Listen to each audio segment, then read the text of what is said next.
વડોદરામાં વેરા વસૂલાત મુદ્દે તંત્રએ લાલ આંખ કરી વેરા બાકી કમર્શિયલ મિલકતોને સીલ કરવામાં આવી।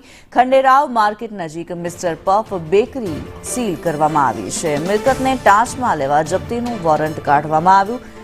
724 કરોડ પૈકી 625 કરોડની વસૂલાત થઈ ચૂકી છે। બાકી વેરાને લઈ સીલ કરાતા વેપારીઓમાં ફફડાટ ફેલાયો છે। હાલમાં વર્ષ 24-25ના બાકી મિલકત વેરા માટે વેરા વસૂલાતની ઝુંબેશ ચાલુ છે। એમાં પાછલા વેરા બાકીમાં વ્યાજ માફીની યોજના પણ અમલમાં ચાલુ છે। કોમર્શિયલમાં 80% અને રેસિડેન્સમાં પણ ચાલુ વર્ષના બજેટ લક્ષક 724 કરોડની સામે 626 કરોડની વસૂલાત હાલ સુધીમાં થઈ ચૂકી છે। સીલ કરવામાં આવ્યું છે। આ જ પ્રકારે જે મિલકતોના વેરા બાકી છે તેને સીલ કરવામાં આવશે અને રહેણાંક મિલકતોમાં પાણી કનેક્શન કાપવાની પણ કાર્યવાહી કરવામાં આવશે। શહેરમાં વેરા વસૂલાતને લઈ કોર્પોરેશને લાલ આંખ કરી છે।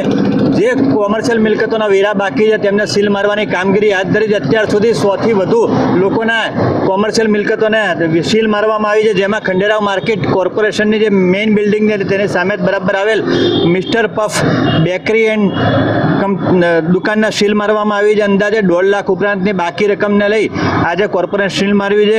મિલકત ટાંચમાં લેવાની પ્રયત્ન કરી રહ્યા છે અને જો વહેલી તકે આ પેમેન્ટ નહીં ભરે 1.5 લાખ રૂપિયાનું બાકી પેમેન્ટ તો તાત્કાલિક આની ઉપર કાર્યવાહી કરવાની પણ સૂચના આપવામાં આવી છે। અહીંયા એક નોટિસ પણ લગાવવામાં આવી છે વોર્ડ નંબર 13 તરફથી। અત્યાર સુધી જે કામગીરી કોર્પોરેશન દ્વારા કરવામાં આવી છે એને લઈને વેપારીઓમાં પણ ફફડાટ જોવા મળી રહ્યો છે અને આગામી દિવસોમાં જે 725 કરોડનો લક્ષ્યાંક છે વેરા વસૂલાતનો એને પાર પાડવા માટે કોર્પોરેશન કમર કસી છે।